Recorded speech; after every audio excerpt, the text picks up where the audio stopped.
The gold-plated faucets in Sebastian Whitmore's private penthouse bathroom cost more than the average American family earns in 3 years.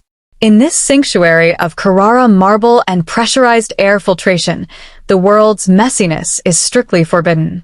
Sebastian Alaric Whitmore doesn't just like cleanliness, he requires it to survive. To him, a single speck of dust isn't a nuisance, it's a threat. Physical vulnerability and the violation. Amara Thompson didn't mean to violate his temple. But after 16 hours of scrubbing floors in the cold Chicago winter, and with the water heater in her cramped, moldy apartment finally giving up the ghost, the steam rising from Sebastian's walk-in rain shower felt like a siren song.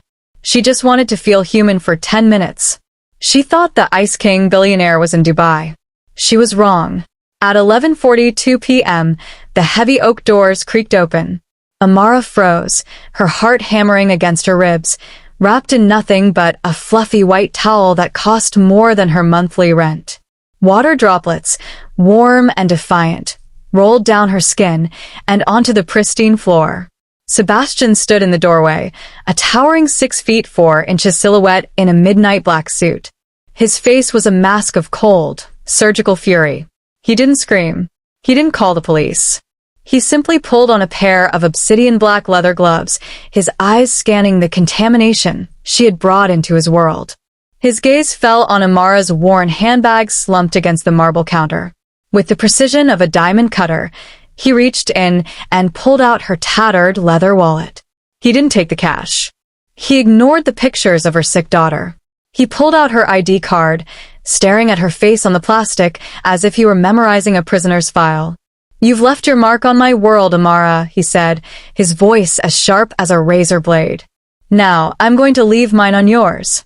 Without another word, Sebastian turned, pocketed her ID, and disappeared into the shadows of the penthouse, locking the heavy bathroom door from the outside. Amara was left shivering in the candlelight, trapped in a room of gold, with no identity and no way out. Why did a billionaire, who can't stand the touch of another human being, just steal the identity of a penniless cleaner? And what is he planning to do with her now that he has her locked away?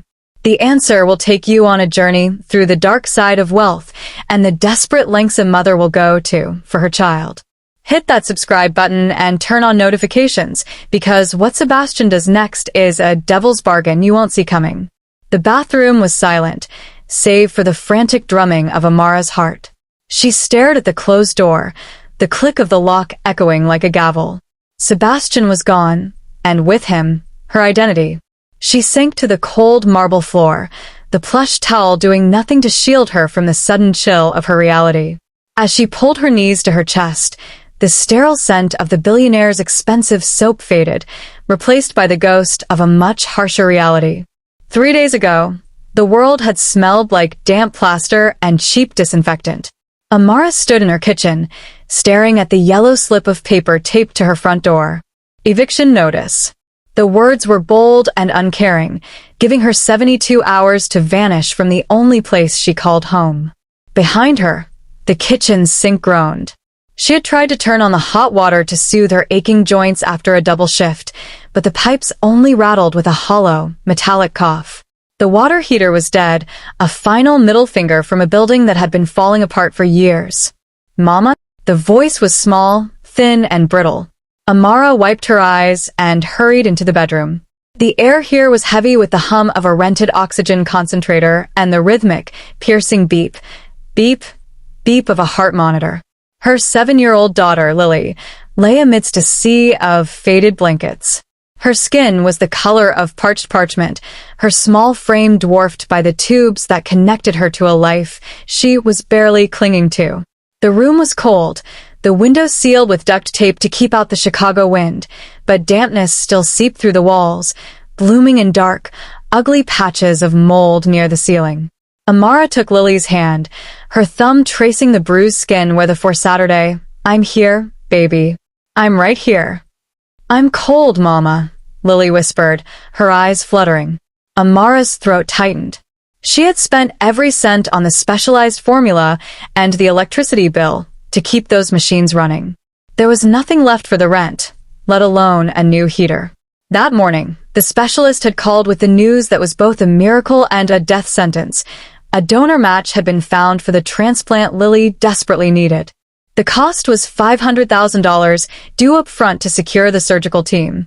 "You're going to be warm soon," Amara promised, the lie tasting like ash in her mouth. "I found a new job. A big building with lights that touch the clouds.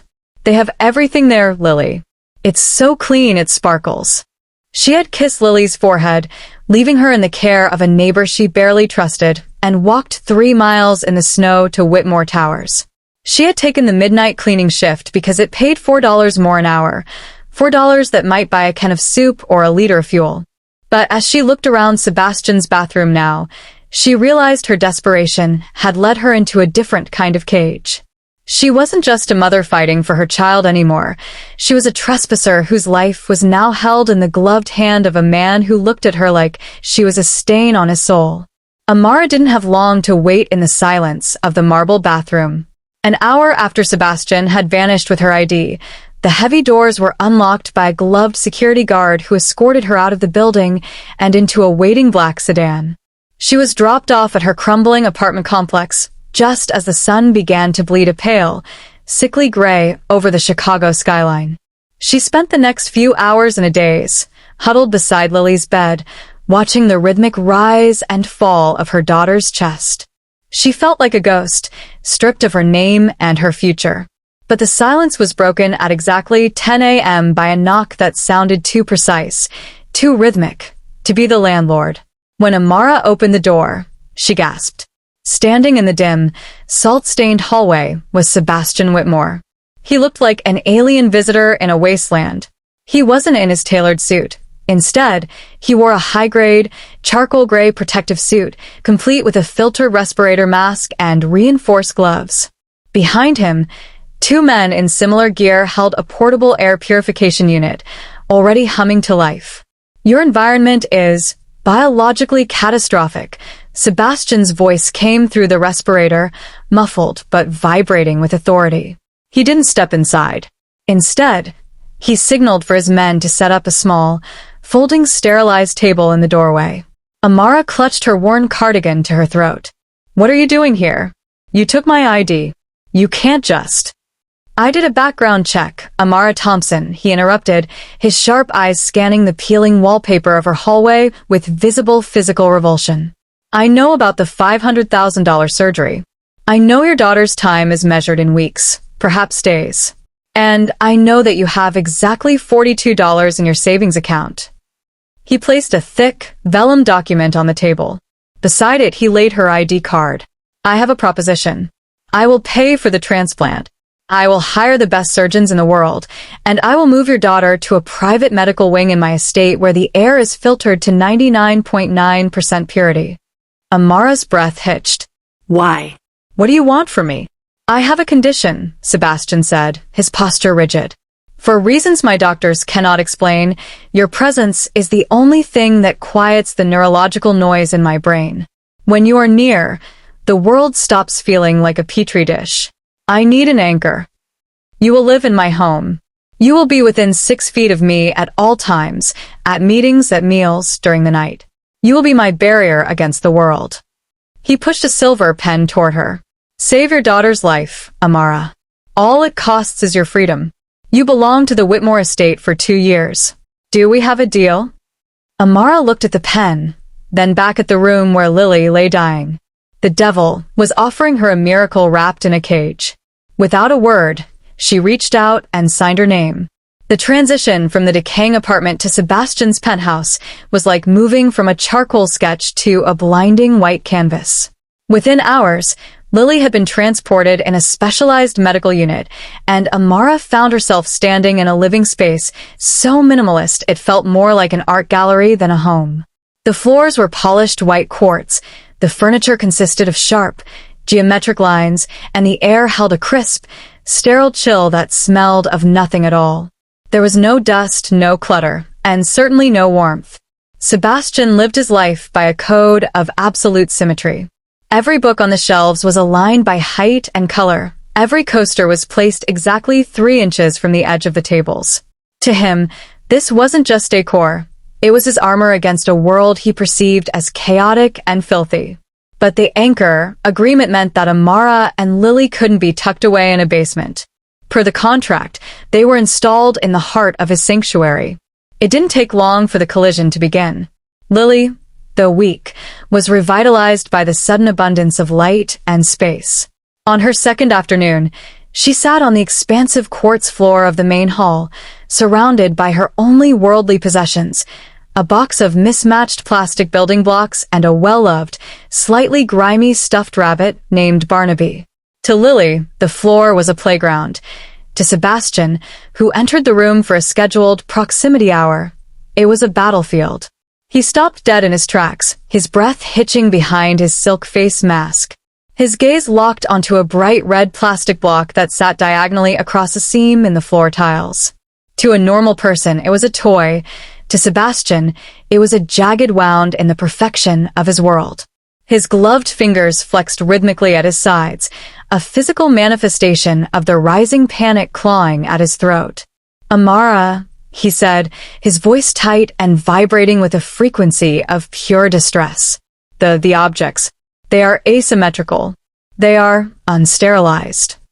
Amara hurried over, sensing the impending meltdown.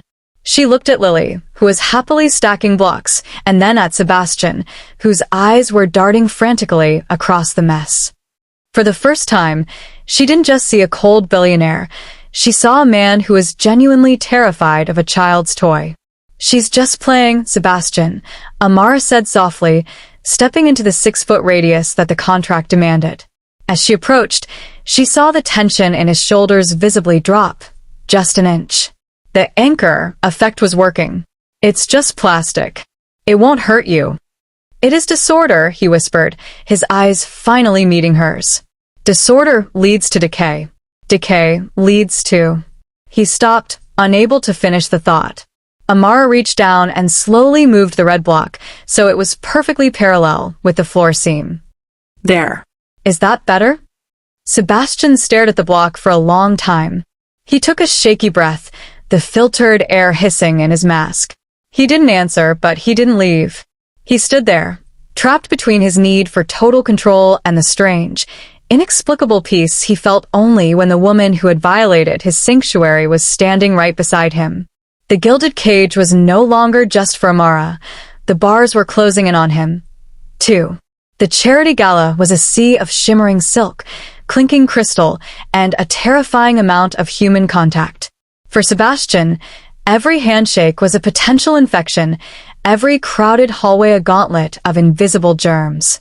Per the contract, Amara stood exactly 6 feet behind him, dressed in a sleek, charcoal gown that masked her discomfort. She was his shadow, his silent sentinel in a room full of people who had no idea that Ice King was currently suffocating. The ballroom was too warm, the air thick with expensive perfumes that felt like a physical weight in Sebastian's lungs. He was trapped in a corner by a group of investors, their faces blurred by the rising tide of his vertigo. He felt a bead of sweat roll down his neck, a sensation that usually triggered an immediate need for a chemical scrub. His breathing became shallow, his vision tunneling until the only thing he could see were the mouths of the men around him, moving in slow motion, spewing millions of microscopic droplets into his personal space. The panic attack hit like a tidal wave. Sebastian's hand twitched toward his pocket, searching for the sanitizer he wasn't allowed to use in public. His heart hammered a frantic rhythm against his ribs, and the room began to spin. Amara saw the signs instantly. She watched his pupils dilate and his complexion turn a ghostly, translucent gray. She knew this 6-foot rule was the only thing keeping him from a total public meltdown, but she also saw a man who was about to drown in open air. Ignoring the contract, ignoring the stares of the elite, and ignoring the strict boundaries Sebastian had spent a lifetime building, Amara stepped forward. She bridged the gap, moving directly into his contaminated zone. Before he could recoil, she reached out and took his gloved hand in hers. Then, in a move that made the room go silent, she pulled off her own silk glove and slid her bare hand inside his palm, interlacing their fingers. Sebastian froze. He waited for the familiar rush of revulsion, the skin-crawling sensation of otherness that usually paralyzed him when touched. He waited for the urge to scream, to scrub his skin until it bled. But it didn't come. Instead, a strange, grounding warmth spread from her palm into his. It was like a circuit had finally been completed, stabilizing the chaotic electricity in his brain. The noise of the gala faded into a soft hum. For the first time in 20 years, the world didn't feel like a source of filth. It felt quiet. He looked down at their joined hands, his breath hitching. Amara didn't pull away. She squeezed his hand firmly, her eyes locked on his with a fierce, protective steadying force. "Breathe, Sebastian," she whispered, her voice a calm anchor in the storm. "I'm right here. You're clean. You're safe." Sebastian took a long, shuddering breath. He didn't pull his hand back. For a man who had spent millions to stay untouched, he realized in that moment that he had never felt more alive than when he was being held by the woman he had tried to own. The breakthrough wasn't just in his mind. It was in the realization that the only person who could save him was the one he had treated as a tool. The following days were marked by a strange, heavy silence. Since the breakthrough at the gala, the distance between them had shifted from a forced contractual obligation to something far more intimate, yet terrifying. Sebastian spent more time in his study, hidden behind a desk that looked like a fortress of mahogany and silver. Late one evening, while Sebastian was trapped in a grueling international conference call, Amara found herself alone in his executive office. She was supposed to be polishing the silver trim, a task she did now out of a desire to contribute rather than a fear of her master. As she reached for a stray smudge near his desk, her cloth caught on the edge of a shallow, hidden drawer. It slid open with a whisper-soft click. Inside, there were no business ledgers or secret Swiss accounts. Instead, nestled in the center of the drawer, sat a small, midnight blue velvet box, the kind usually reserved for a rare watch or an engagement ring. Amara's breath hitched. Curiosity won over her sense of duty. She lifted the lid, expecting to see a gemstone. Instead, she found her own battered, plastic ID card. She stared at it, her mind racing. This was the card he had stolen that first night in the bathroom. She had assumed he kept it as a trophy of his power, or perhaps as leverage to ensure she never ran away. But as she looked closer, she realized the box was lined with silk to keep the card from being scratched. There was a small, handwritten note tucked beneath the plastic. In Sebastian's precise, elegant script, it read, "Proof of the anchor." It wasn't a threat, a voice said from the doorway. Amara jumped, nearly dropping the box. Sebastian was standing there, his tie loosened, looking more human and weary than she had ever seen him. He didn't look angry that she had pried. He looked exposed. "I took it because I was certain I had hallucinated you," he admitted, his voice low and raspy. "That night in the bathroom, for the first time in 20 years, the air didn't feel like it was poisoning me. I was so used to my mind playing tricks, to the ghosts of the water coming for me, that I thought you were another phantom." He walked toward her, stopping well within the 6-foot radius. "I kept that ID in that box because I needed to touch it every morning to remind myself that you were real. That there was a person in this world who didn't make me feel like I was drowning in filth." Amara looked from the ID to the man before her. The power dynamic that had defined their relationship, the billionaire and the servant, crumbled. She realized that while he had bought her daughter's life, she had, quite literally, been the only thing keeping his soul from drifting away into the dark. "I'm not a dream, Sebastian," she whispered, stepping forward until the velvet box sat between them like a bridge. He reached out, his bare fingers trembling as they brushed the edge of the box, then her hand. "No," he breathed. "You're the only thing that's real." The following Tuesday, the sterile silence of the dining hall was broken by a sound Sebastian usually found intolerable, the crinkle of a cardboard box. Lily had been declared strong enough to sit up for a full meal, and her one request wasn't for the organic, steamed tilapia Sebastian's private chef had prepared. She wanted pizza. Specifically, the kind from the corner shop near their old apartment, where the cheese was thick and the crust left a visible sheen of oil on the fingers. Sebastian sat at the head of the table, his posture as rigid as a marble statue. He had a white linen napkin draped over his lap and a set of sterling silver cutlery laid out. He watched with a mixture of horror and fascination as Lily pulled a slice from the box, a long string of mozzarella stretching from the box to her mouth. "Mr. Sebastian, you're doing it wrong," Lily said, her voice muffled by a mouthful of crust. "You can't eat pizza with a fork. It makes the pizza sad." Sebastian looked down at his plate, where a perfectly triangular slice sat, isolated like a specimen under a microscope. "Lily, the grease contains lipids and potential contaminants. Using utensils is more efficient." "It's not efficient. It's boring," Lily giggled, reaching out with a tiny, flour-dusted hand and nudging his fork away.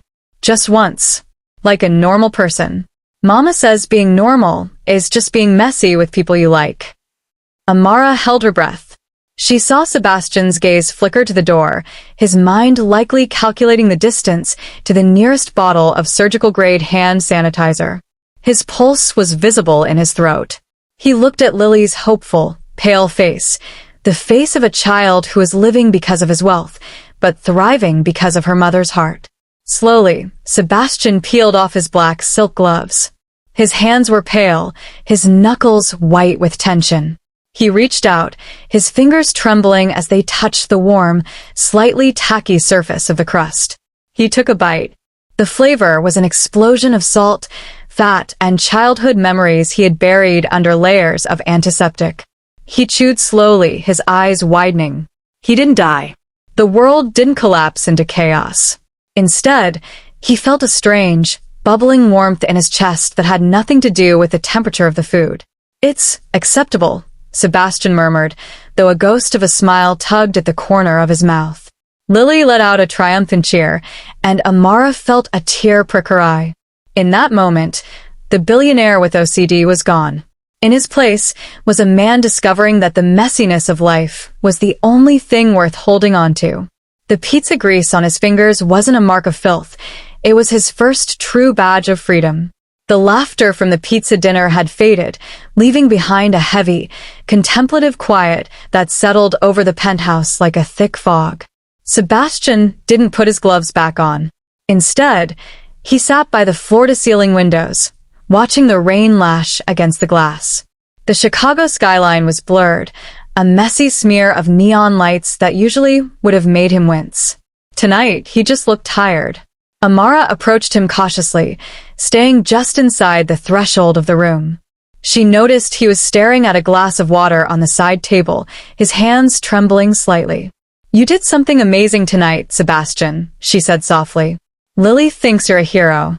"I'm no hero, Amara," he replied, his voice sounding brittle, as if it might shatter at any moment. He didn't look at her. "I am a man who spent $40 million on an air filtration system because I'm terrified of what I can't see. But do you want to know what I'm really afraid of? It's not the germs. It's the weight." He finally turned to her, and the pain in his eyes was so raw it made her breath hitch. "I was 8 years old," he began, the words coming out in a jagged rush. "My father took me out on the lake. He wanted to teach me to be a man's man. He was everything I wasn't: strong, loud, fearless." The boat hit a submerged log. It capsized in seconds. Sebastian closed his eyes, his knuckles turning white as he gripped the arms of his chair. The water was murky, filled with silt and debris. It was filthy. I managed to grab onto the overturned hull, but my father, his leg was caught in the rigging. He was right there, Amara. Just 3 feet away, gasping, reaching for my hand. He stopped, a single tear tracing a path through the faint flour dust still on his cheek. I looked at the water. I looked at the dark, swirling mess and the weeds, and I froze. I was so disgusted by the slime, so terrified of the cold, black unknown beneath the surface, that I couldn't jump in. I watched his hand disappear. I watched him sink into the mud because I was too afraid to get dirty. The silence that followed was suffocating. Sebastian let out a shuddering breath. My OCD isn't about being clean. It's a penance. If I can just keep everything perfect, if I can scrub the world until it's sterile, Maybe I can wash away the fact that I let my father die because I didn't want to touch the water. Amara didn't hesitate. She crossed the room and knelt beside him, taking his bare hands in hers. They were cold, but she held them with a fierce, unwavering warmth. She didn't offer empty platitudes. She simply stayed there, an anchor for a man who had been drowning in guilt for 25 years. The confession had left a raw, pulsing honesty between them, but the universe was about to demand more than words. Outside, the Chicago storm escalated into a full-blown gale, the wind howling against the penthouse glass like the ghosts of Sebastian's past. Suddenly, the sharp, rhythmic beep of the medical monitor in the guest wing shifted into a flat, terrifying wail. Amara was at Lily's side in a heartbeat. The little girl was blue-lipped, her chest heaving in shallow, desperate hitches. The power flickered, then died, plunging the hyper-sanitized world into an abyssal dark. The backup generators groaned, but the specialized oxygen concentrator remained silent. A circuit had blown. She can't breathe. Sebastian, she's not getting air. Amara's voice rose in a frantic scream. Sebastian was already there, his flashlight cutting through the shadows. The storm has knocked out the main grid. The elevators are deadbolted for safety. We have to use the service stairs. But the service stairs led to the backloading docks, a place of grime, overflowing dumpsters, and the oil-slicked puddles of the city's underbelly. Sebastian's breath hitched. He looked at the door, then at the dying girl. His mind began to scream, visualizing the bacteria, the filth, the contamination of the alleyway. I have to carry her, he whispered, more to himself than to Amara. He didn't reach for his gloves. He didn't reach for his mask. He scooped Lily's frail, limp body into his bare arms. He felt her damp sweat against his skin, her labored breath against his neck. It should have been his nightmare. Instead, as he felt her tiny heart fluttering like a trapped bird, his childhood trauma inverted. This wasn't the lake. He wasn't 8 years old, and he was not going to let go. They burst out of the service exit into the pouring rain. The alley was a gauntlet of chaos. Trash bags torn open by the wind, muddy water rushing over the cracked pavement, the smell of wet soot and rot filling the air. Sebastian's feet splashed directly into a deep, murky puddle. The gray sludge splattered his designer trousers and his bare skin. In the past, this would have triggered a catatonic meltdown. But as he looked down at Lily, whose eyes were fluttering closed, the filth didn't matter. He ran. He ran through the rain that felt like the lake water, through the mud that felt like the silt that took his father. He shielded Lily's body with his own, his bare chest heaving, his expensive shoes ruined as he sprinted toward the glowing red emergency sign 2 blocks away. Every step was a battle against 25 years of fear. He was covered in city grime, soaked to the bone in unclean water, and yet, for the first time in his life, Sebastian Alaric Whitmore felt completely pure. He wasn't washing away the past with bleach anymore. He was outrunning it with love. He burst through the hospital's sliding doors, a mud-streaked billionaire carrying a cleaner's child. "Help her," he roared, his voice echoing through the sterile halls. "Please, save her." As the nurses swarmed and took Lily from his arms, Sebastian collapsed against a wall, his hands stained with the mess of the world, finally breathing air that wasn't filtered, but was absolutely free. The sterile white walls of the hospital's private surgical wing were usually a place of terror for Sebastian, but today, they felt like the gateway to a new life. 6 hours had passed since Lily had been wheeled into the operating room. Sebastian sat in the waiting area, his clothes still stained with dried mud and rainwater, his hair a mess, and his hands, bare and unwashed, resting loosely on his knees. He looked nothing like the billionaire king of Whitmore Towers, and he didn't care. When the lead surgeon finally emerged, pulling back his mask with a weary smile, the news was the miracle they had prayed for. The transplant was a success. Lily's body had accepted the new organ, and for the first time in her short life, she was breathing on her own. Amara collapsed into a chair, sobbing with a relief so profound it shook her entire frame. Sebastian didn't hesitate. He sat beside her, allowing her to lean her weight against him, her tears soaking into the shoulder of his ruined suit. He didn't flinch. He didn't reach for a disinfectant wipe. He simply held her. 3 days later, back at the penthouse, the air felt different. The sharp, clinical chill had been replaced by the soft hum of a home in transition. Sebastian called Amara into his study. He was dressed in a clean suit, but his gloves were nowhere to be seen. On his desk sat the midnight blue velvet box. He opened it, took out Amara's ID card, and slid it across the mahogany surface toward her. "The contract is null and void, Amara," Sebastian said, his voice steady and warm. "Your daughter is healthy. The medical bills are settled in full. You are no longer my anchor. You are free to take your daughter and go wherever you wish." Amara looked down at the ID card, the piece of plastic that had once represented her captivity. She picked it up, feeling the weight of it in her hand. She looked at the door, thinking of the world outside, and then she looked at Sebastian. She saw the man who had sprinted through a storm for her child. She saw the man who had faced his greatest demons just to keep her safe. "You're giving me my freedom," Amara whispered. "I am," Sebastian replied, though his eyes betrayed a flicker of deep, quiet longing. "You don't owe me another second of your life." Amara slowly set the ID back down on the desk. She didn't walk toward the door.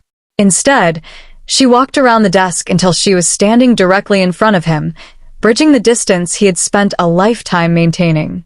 "The contract made me stay, Sebastian," she said, reaching out to cup his face with her hand. "But I don't want to leave. Lily needs a home that isn't a hospital, and I think I finally found the man I was supposed to find in that bathroom." Sebastian's breath hitched, but this time, it wasn't from panic. He leaned into her touch, closing his eyes as he realized that the messy world he had feared for so long had brought him the only thing that could truly make him clean: love. He didn't need a contract to hold her anymore. He just needed her. "Then stay," he breathed, pulling her into his arms. "Not as my anchor, as my heart." In the end, the billionaire with OCD didn't just take a cleaner's freedom, he found his own. And as Lily's laughter began to echo through the once silent halls, the Whitmore penthouse finally became what it was always meant to be: a home.